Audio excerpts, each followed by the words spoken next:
And welcome to the Flute Talk podcast, where we talk about all things flute live here on Patreon. What is Patreon? Patreon is a place for fans like you to come and support creators like us. For as little as $2 a month, you can join in on this live show once a month. Plus, we'll send you the popular 5-minute warm-up for Flutists in a Hurry as a gift for being so awesome. Plus, we'll give a shout out to all of our patrons in our podcast. This plus many more perks and tiers await you. So why not join us over on Patreon and help us continue to make great content? The Flute Talk podcast is also brought to you by the Flute Center of New York. The Flute Center of New York has the world's largest selection of flutes. If you need to buy a flute or piccolo, the Flute Center of New York has you covered. With our code TFC at checkout, you can try up to 3 to 4 flutes for up to 10 days, have an extended 18-month warranty, and free shipping worldwide. So be sure to go to the website flutes4sale.com. So that's flute4sale.com. Flutesforsale.com. Just be sure to use that code TFC for all those perks, and a little bit of that does go our way. Another sponsor is, well, ourselves. We have a store. If you haven't noticed yet, we have a store over at store.theflutechannel.com. We have some shirts and posters and things like that over at Teespring. So you can definitely go there and get some merch, posters, whatever you'd like that we have. It will be there. You probably notice it under our videos. If you're interested, be sure to go to store.theflutechannel.com. That helps us out immensely. So yeah, on with the show.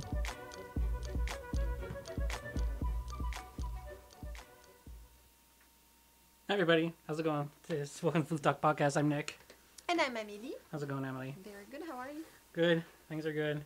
High five for Christmas coming soon. Yes. So this is our first episode sort of back from a lot of stuff happening, and also first time that the Flute Talk Podcast is back to Patreon again. Yeah. Because we did it a long time ago. We did it at the beginning. Yeah. Like 2 years ago. And then we didn't really take care of our Patreon. No. And now we're trying to Yeah. put more energy into it and putting more energy with you guys, doing more fun stuff on there. And yeah, it's pretty cool. And I was in California, so that kind of propelled everything last month. Because you were there for a Patreon convention. Yeah, I was there for a Patreon convention. So yeah. So this is basically for people who are watching this not live. We're answering the questions that are at the Patreon forum, which are usually the people that have come to support us directly with memberships by paying for them. And so today we're going to talk about one question that was said by Sigurd, I think. And he was talking about how to stay focused when practicing. I know a lot of people try to put goals and all those types of things, but I wonder what your take is about that. How to stay focused when practicing? Well, there's different things that can be interesting. First, like the obvious things that are maybe take breaks. You know, don't practice 3 hours in a row. No. Also, not just in terms of time, but let's say you're learning something very difficult. You can't focus that much. Like, let's say you're practicing scales that you already know. Maybe you can do 50 minutes.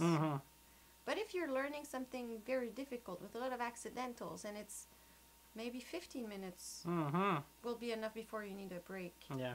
You know? And it's better to, when you have something difficult like that to learn, to start ahead of time so that you can learn by little bits and let your brain rest. So that would be the first thing, like not trying to cram everything at once in your head. That's a super good point. That's true. Then there's other things like that are also obvious but not necessarily flute related, but sleep. Sometimes we forget that, but when we sleep, our brain gets rid of toxins. And if we don't sleep enough, it's like our brain is full of toxins. And your brain doesn't want to listen to your teacher and tells you have to practice 2, 3, 4 hours a day, but you have, you know, for instance, you're in university or something, you have 4 or 5 hours worth of also courses. Well, it depends. I remember in university, I thought it was possible to practice 3 hours a day. Because, yeah, you have courses, but not usually you have one a day. It's 3 hours. Yeah, and but usually some people don't, though. But it depends if you work on top of that. Yeah, and if you, which is you what know, most people, I think most people are in that situation. Yeah. But there's ways to make it efficient. Sometimes we over practice, or sometimes we practice too many different things at once, and we can't learn that many different things at once. That's so true. Sometimes it's better to learn less and learn better, so it really becomes part of us. Like you're pregnant of what you learn, like it's inside you. Yeah. Instead of just learning very superficially. So that. And then there's the other thing. I was listening to something about awareness recently. It's very interesting because there's focus and then there's awareness.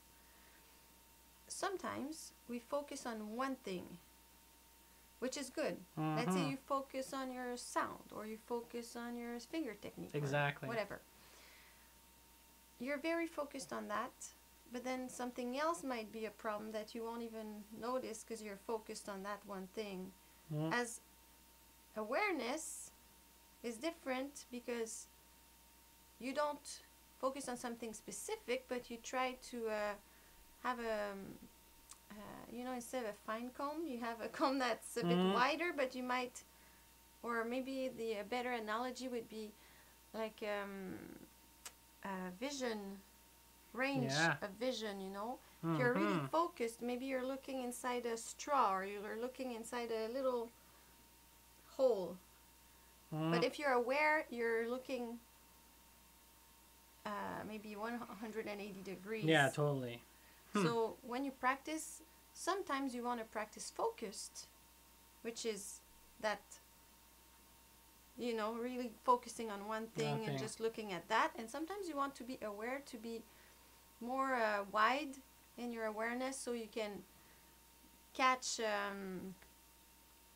little things that you might not have seen. But like recording yourself is a good way to do that. Totally. So you can hear different things. But that's, and then there's your inner voice that you have to deal with. Mostly I feel for me it's a lot when I perform that I have to deal with it more than when I practice. Okay. But when you practice as well, you have to deal with it. Not listen to it too much, No, of course. And because it's usually not very helpful. No. Just let those thoughts go by, and don't hang on to them. Don't identify to those thoughts. Those are ways to be focused. And then another thing that's good, if you don't want to lose time practicing, because sometimes we're like, oh, what am I going to practice today? And we spend almost more time figuring out what we're going to practice than really doing it. So maybe if you know how much you practice, maybe make a let's say you practice 2 hours a day. You say, I do 20 minutes of sound exercises, then I do 20 minutes of scales and arpeggios, then I do 20 minutes or 30 minutes on a study, and the rest I do on my repertoire, let's say. So that's easier to and plus, because you change all the time what you're practicing, it's easier to stay focused. If you try to do 1 hour of sound, you might get bored and lose focus. Exactly. So it's good to stop yourself. Plus, you want to improve in everything. So by cutting your practice in different sections, it helps to stay focused on one thing. It helps to improve in everything. I think that's a good way to do it. And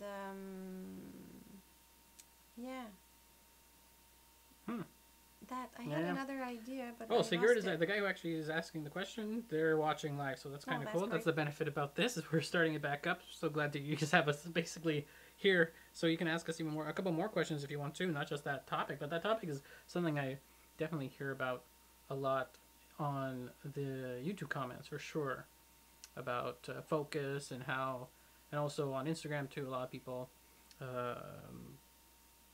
losing focus very quickly, or if they miss a day of practicing, they get very they feel that they're kind of spiraling a bit, and I think that's I think people kind of punish themselves too much for missing a day of practicing, or I don't know if it's punishing yourself or if it's just being insecure, or we have beliefs that are not necessarily founded that we need to practice every day, or else we won't experience any progress. Right. Of course, it's better to practice every day. Of course. But I wouldn't even say that. I would say practice 6 days a week. Take a day off. You know, at least a day off. Because good things, like people who go to the gym don't go 7 days a week usually. They take a day off. Your body, your brain, you need time for other stuff too. Yeah, perhaps when you start feeling guilty, usually those types of emotions don't bring anything good. Yeah, for sure. Like negative emotions, like I don't want to say negative emotions in a way, because all emotions are just emotions. They're allowed to be there. But losing a lot of energy on guilt, oh, I didn't practice yesterday, and then ruining today's experience because of yesterday.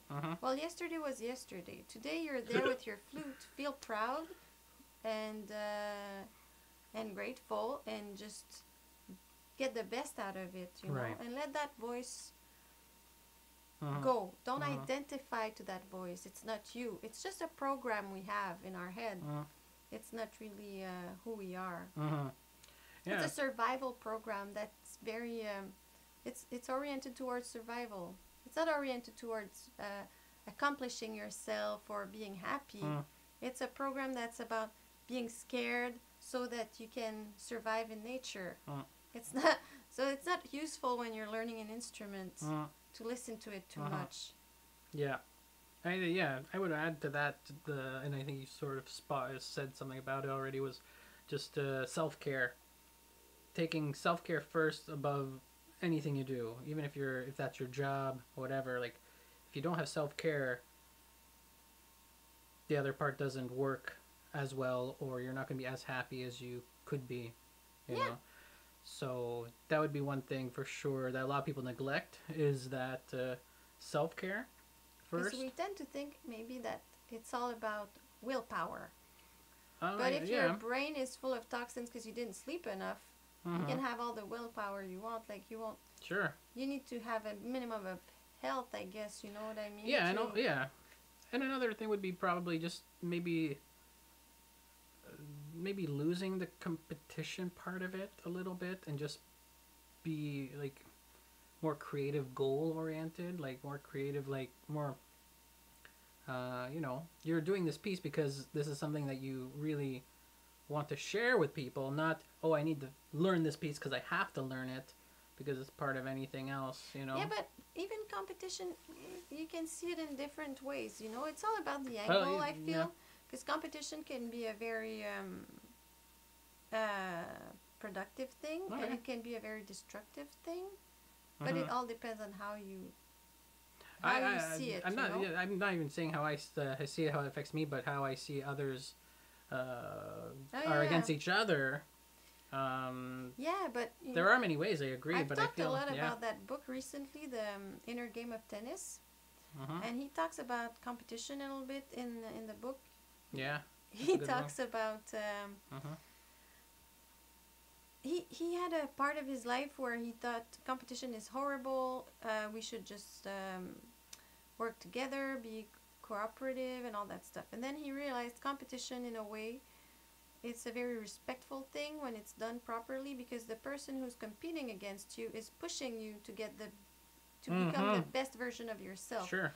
And if the person competing against you is doing it in a respectful way, you know, if everyone's doing it in that mindset that we're all trying to be the best version of ourselves instead of being one against each other, it's really about, you know, that can be a good experience. And even like for me, when I was a teenager and I was doing competitions, I used to see it as, there's what I control and there's what I don't control. I don't control what the judges think. I don't control the other participants. I control what I can do. So I was doing it in the mindset that it's an experience, it's a place to learn, it's a goal, so it makes me practice more. So doing that made me practice more, so it made me a better flutist. So it's all positive. Interesting.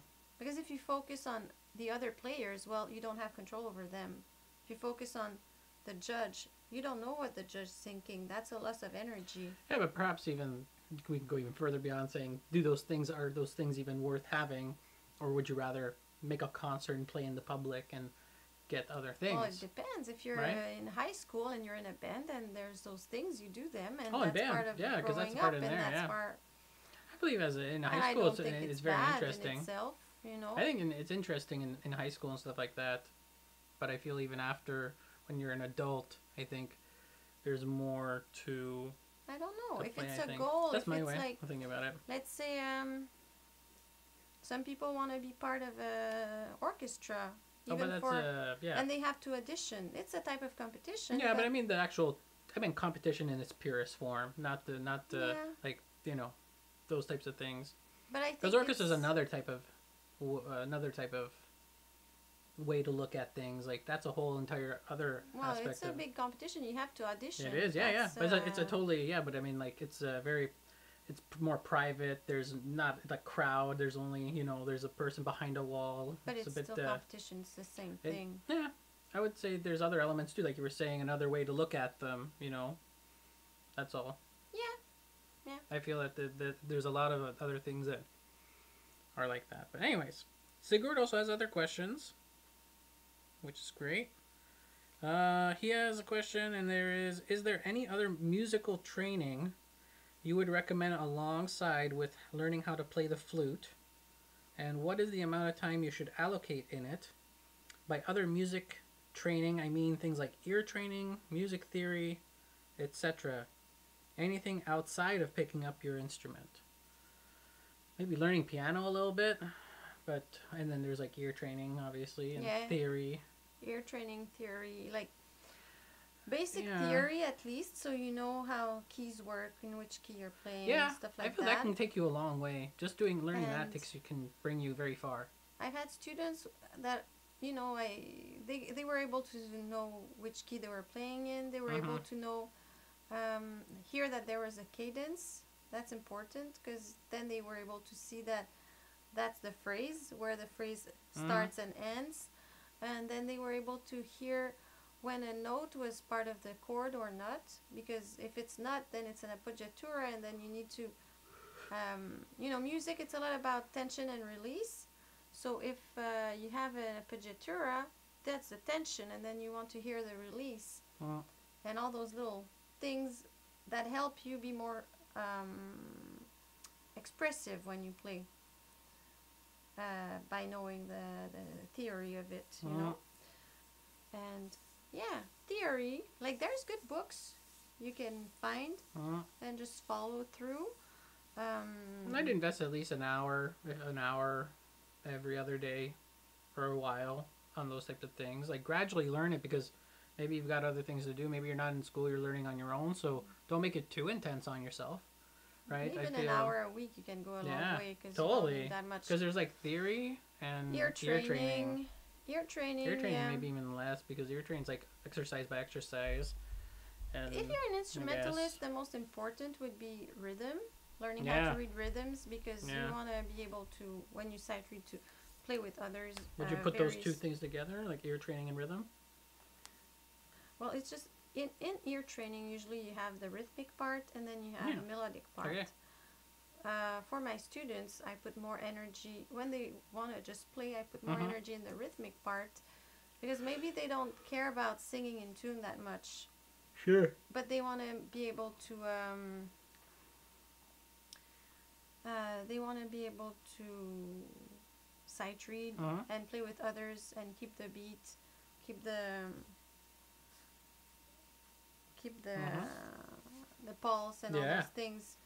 So I put more energy into that than in really doing ear training the way I did in university, because maybe that's not exactly their goal, to be able to listen to a melody and write it.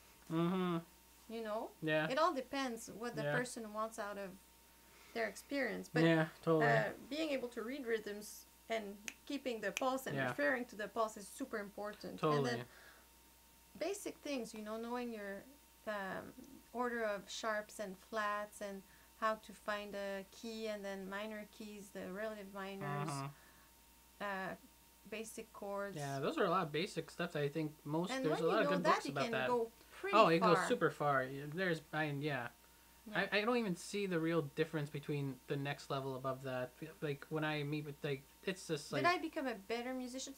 Probably, because also like because I did all those courses. Now, if I play a piece, I see right away. Okay, it's in this key. I'm going here. Yeah, I'm going there. but I mean, also you're also feeling a lot more than you're thinking too, though. Or I think they're equal because you have a lot of musicality is in us. You know, that can be argued, but I feel that is also in us as well no, too. but Having what a balance. I mean by that is just it's faster to learn. Yeah, because sure. I just refer to it that way, but maybe. Oh, I knew you were saying that. Yeah. Yeah, but very interesting though.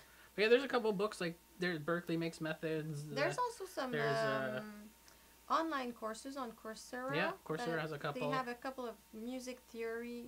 Super good to start with, yeah. That can really like just spring you off. So Coursera is a platform where you. Yeah, no, not sponsored. Or not sponsored. Just I took a couple of different.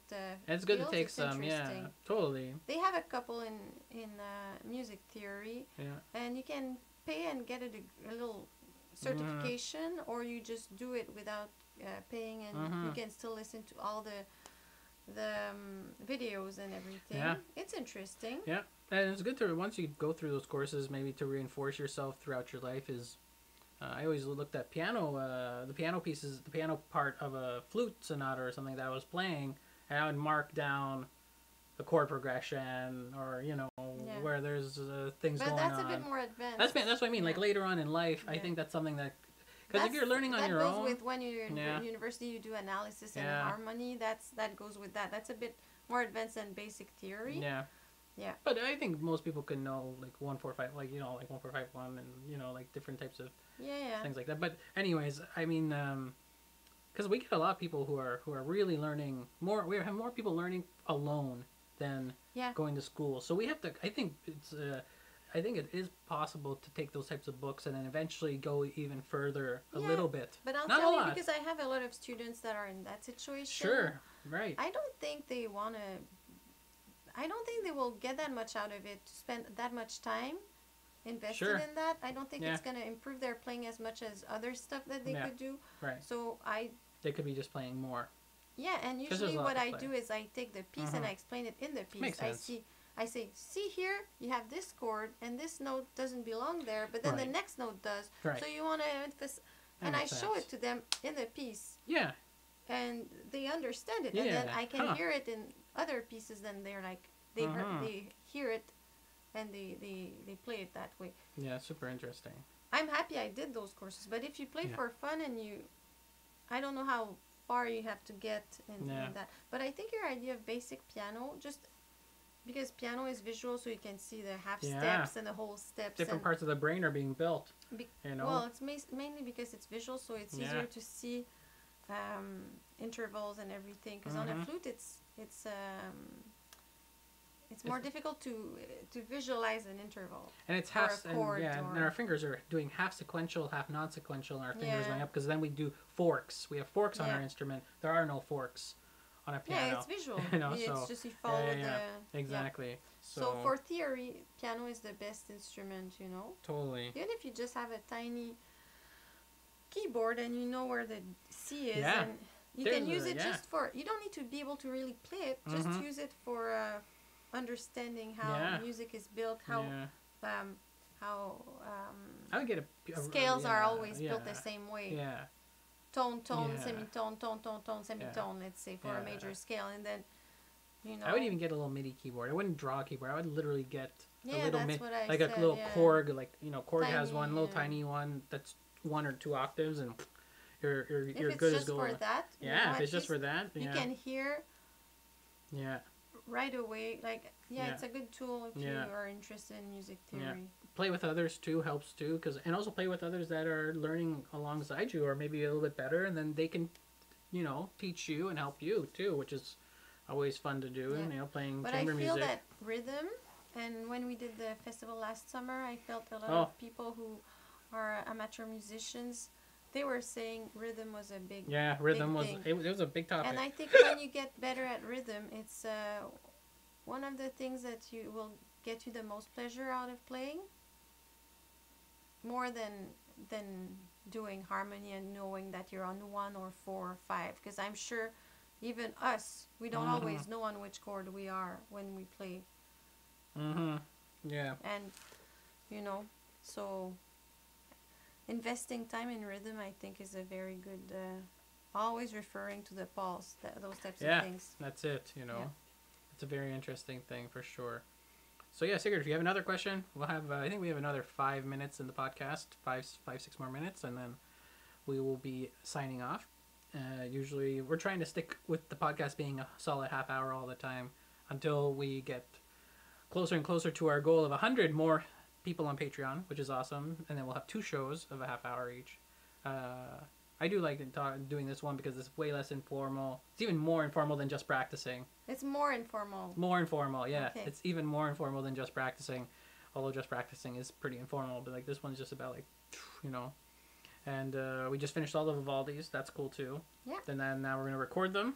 Yeah. Which is really awesome. Just practicing was just the beginning. Now I have have to just the really beginning. learn them Now I really properly. learn them. And we're just finishing the book. We have just a couple little things left, and then it should be out in 2 weeks. Yeah. 2 weeks it should be out. So if you guys are watching this or listening to this, it's going to be 14 lessons. The 14 lessons for beginners with you, and it's going to be a book, physical book, and also videos will go along with it. You'll scan one QR code that'll have the whole playlist on YouTube, and you'll be able to look through all that and learn these wonderful lessons, and also there's some etudes in there, and it's going to be a fun book. I think we worked really hard on it, and that's pretty sweet. And yeah, what else do we got here? Here we go. He's got one more for us. Here we go. How do you train on rhythm when you're naturally bad at it? I am the type who dances on the wrong beat. Well, you can fix that. Yeah, it's fixable. That's for sure. Totally. Well, I use a book for rhythm that has little lines under each beat.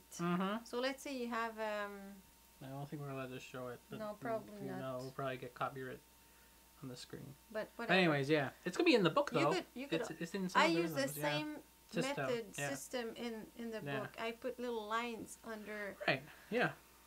Where the beat falls. So when you practice it, you clap the pulse on your lap, and you say the rhythm with your mouth. So let's say you do quarter note, 2 8 notes, and then a quarter note. So you'll go ta, ta, ti, ti, ta. But you always have that pulse there. Right. It fixes everyone. Really. And then sometimes I use other things with students, like walking on the music. Walking on the music, yeah. Or you walk on quarter notes and you clap 8 notes. Yeah. Stuff like that. Yeah. Or just feeling. Let's say 8 notes. You separate the beat in 2. Right. So let's say I do this. I don't know if we can see it, but yeah, you can see right. I clap on my lap on 1, and then I clap in my other hand on end. You're hitting the top of your hand here. And 2 and 1. Yeah. So I can visualize that 1 is at the bottom and end is at the top. Yeah. And I can separate that, and then I can subdivide in 4, 1 2 3 4, 1 2 3 4. But 3 comes when it's up. When it's up. Exactly when it hits up. Makes sense. Things like that. Sometimes I can use tennis balls. Try to play with a tennis ball and feel. And with one of my students, one thing that worked very well, and it's very easy to do, when he learns a piece, I ask him to just listen to it, focus on the rhythm, and follow on the and clap the beat and follow the rhythm. And then I tell him to take his flute and do as if he was playing, but not play so he can really hear. So then he catches himself. Oh, I wanted to play, but it's not time now. Right. Oh, so he catches himself making mistakes and he can correct them, and then he plays with it for real. So that really helped him a lot. And now even when he does things that he didn't hear before, it kind of put the rhythm inside of his body more. But I think it's don't say that you're the type of person who doesn't. It's a process. Maybe you're not there yet. Right. Yeah.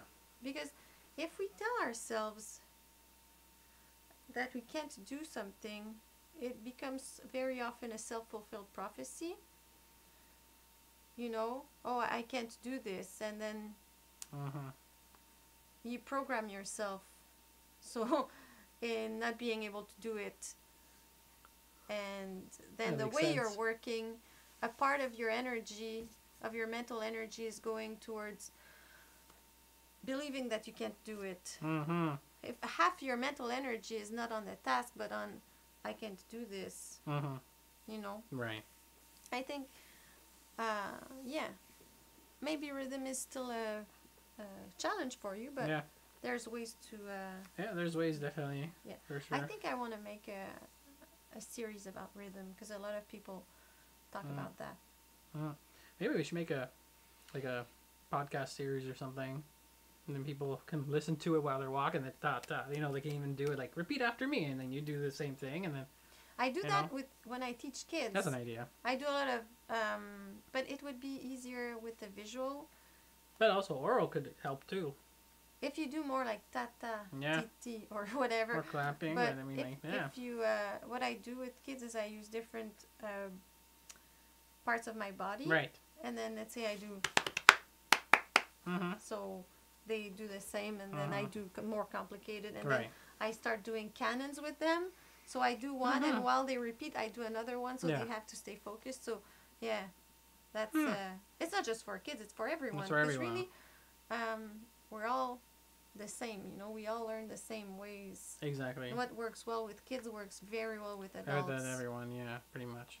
So yeah, thanks, Sigurd, and thanks for everybody who's watching this also after the live stream. If you want to join us on these live streams, you can definitely go on Patreon, pay $2 a month, and you get to come and help us out here on Patreon by making us fund ourselves to make these things, because all of these videos take time and money and creativity.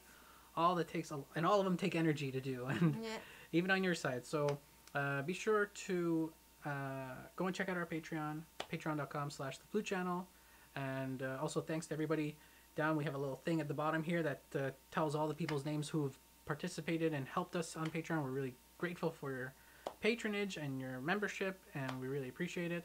So be sure to go on patreon.com/theflutechannel. Check out our store.theflutechannel.com, where you can get shirts like this, Flutron. There's even a back to it. Something's on the back, if you can see that. Patreon, you know. Channel. There's a mug. There's shirts like this too. I don't think that shirt's on this store yet. It's on the old store, but you can do that. And then also, if you want lessons, you can email us at info@theflutechannel.com. You can have lessons with Lily, week basis, 2-week basis, whatever you want, you know? Yeah. It's really great. And yeah, so thanks again so much. And we will see you guys next year. We'll see you in January, probably January 2nd, I think, or one of those early on, or December, because it's still November, so it'll be December like 30th or something. Okay, end of December. End of December, yeah. End of December, beginning of January. We're going to see how that works. We'll be mentioning that on the Patreon forum. If you sign up, you will be able to see that and be able to ask questions there, and then we'll make that the topic of that Flute Talk podcast. So thanks again, everybody. See ya. Thanks for watching and listening. And listening. Bye. Bye.